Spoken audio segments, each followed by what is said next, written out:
अस्सलाम वालेकुम, कैसे हैं आप सब? उम्मीद करती हूँ आप सब ठीक-ठाक होंगे, खैरियत से होंगे।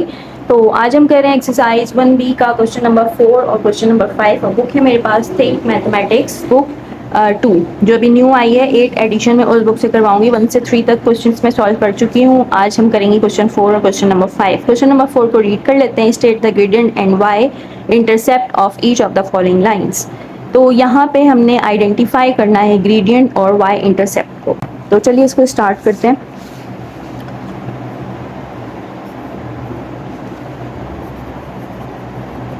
सॉल्यूशन क्वेश्चन नंबर 4 एक्सरसाइज है 1B। ठीक है, तो इक्वेशन ऑफ लाइन जो है ना हमारे पास होती है इक्वेशन ऑफ लाइन। इसका जो फॉर्मूला होता है वो होता है y is equal to M X plus C. यहाँ पे जो आपको m नज़र आ रहा है ये हमारे पास है ग्रेडियंट, ये हमारे पास c जो है इसको कहते हैं y इंटरसेप्ट। सही है। ग्रेडियंट के साथ आपको हमेशा वेरिएबल नज़र आएगा और कांस्टेंट हमेशा एक नंबर होगा। ठीक है, तो सबसे पहले है हमारे पास y is equal to 3x plus 7। अब इसको अगर आप इक्वेशन में लिखें तो ये हो जाएगा mx प्लस सी। यहाँ पे c यानी कि y इंटरसेप्ट 7 है, m हमारे पास ग्रेडियंट है जो कि है 3। सही है, तो यहाँ पे मैं लिख भी देती हूँ m हमारे पास जो होता है वो होता है ग्रेडियंट।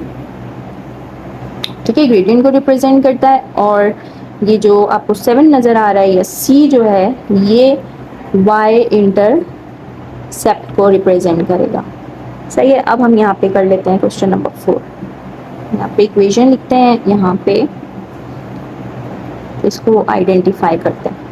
यहाँ पे हम यहाँ पे लिख देते हैं क्वेश्चन, यहाँ पे ग्रेडियंट और यहाँ पे y इंटरसेप्ट।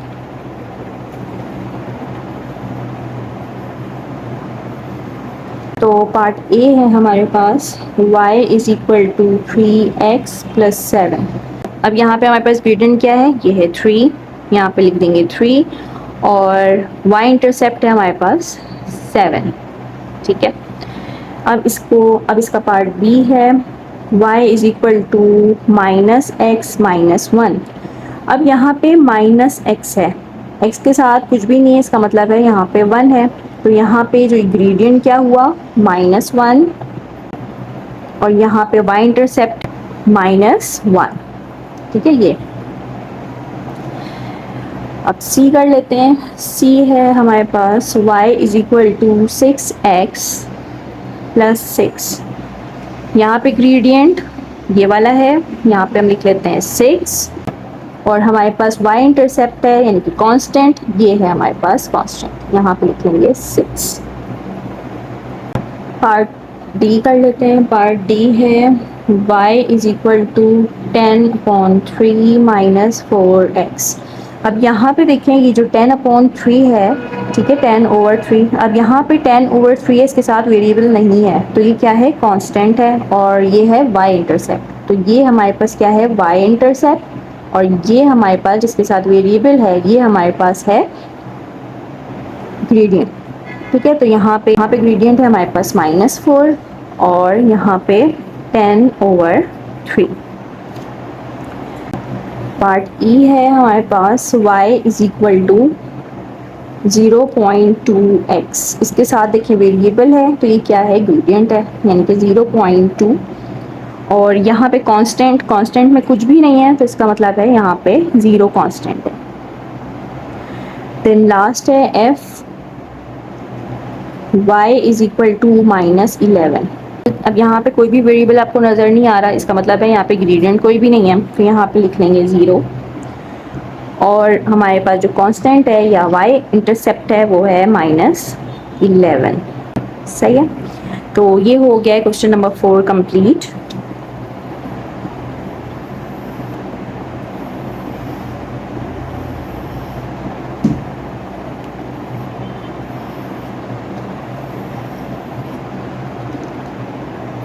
तो ये हमारे पास क्वेश्चन 4 कंप्लीट हो गया। यहाँ पे मैं इक्वेशन भी लिख लेती हूँ, y is equal M X plus C. ठीक है, ये हमारे पास जनरल इक्वेशन होती है। ये अब नेक्स्ट क्वेश्चन कर लेते हैं, question number 5। Question number 5, state the equation of each of the following lines given it's gradient and y intercept. अब यहाँ पे हमें इक्वेशन को बनाना है और यहाँ पे लिखा है ग्रेडियंट 2 है, इंटरसेप्ट 4 है। ठीक है, तो ये मैं आपको बता चुकी हूँ कि ग्रेडियंट क्या है और इंटरसेप्ट क्या है। यहाँ पे मैं लाइन की जनरल इक्वेशन भी लिख देती हूँ, जो कि है y is equal to M X plus C. सही है, ये हमारे पास इक्वेशन है। अब इसी को फॉलो करते हुए हम अपनी इक्वेशंस बनाएंगे। सॉल्यूशन क्वेश्चन नंबर 5 और एक्सरसाइज है 1b। ठीक है, तो सबसे पहले हम यहाँ पे फॉर्मूला लिख लेते हैं। तो y is equal to M X plus C. अब y is equal to m, हमारे पास क्या है, m रिप्रेजेंट करता है ग्रेडियंट को, और जो c कांस्टेंट है वो रिप्रेजेंट करता है y इंटरसेप्ट को। ठीक है, तो m हमारे पास ग्रेडियंट यहाँ पे है सबसे पहले 2x प्लस, और c जो है वो रिप्रेजेंट करता है y इंटरसेप्ट को, जो कि है 4। ठीक है, तो यही इसका आंसर है। पार्ट बी है हमारे पास, फॉर्मूला लिख लेते हैं एम एक्स प्लस सी। ठीक है, तो y is equal to m, हमारे पास ग्रेडियंट है, m जो है वो है -2, तो -2x प्लस c हमारे पास है इंटरसेप्ट, c हमारे पास है y इंटरसेप्ट यानी कि -4।